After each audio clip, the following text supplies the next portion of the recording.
C'est un signal fort envoyé depuis Ouagadougou. En visite officielle au Burkina Faso le 20 avril 2026, Evariste Ndayishimiye, président du Burundi, par ailleurs président en exercice de l'Union africaine, a reconnu la réalité du terrain après sa rencontre avec le capitaine Ibrahim Traoré. Une déclaration qui marque un changement de ton notable dans les relations entre l'Union africaine et les pays du Sahel, longtemps fragilisés par les crises politiques et les transitions militaires. Comme vous le savez, l'Union africaine a décidé de m'envoyer comme émissaire de l'Union africaine dans la région de Sahel.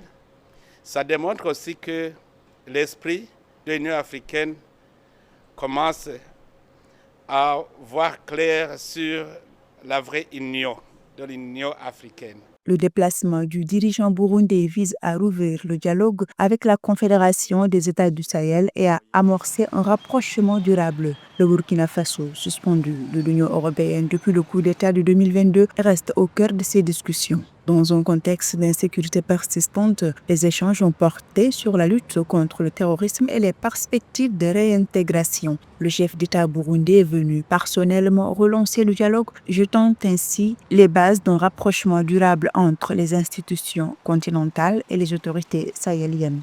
Il est vrai, les pays africains ont des problèmes particuliers, chacun dans sa particularité. Le Burkina aussi a des défis, mais les défis n'empêchent pas que l'unité reste, la solidarité reste.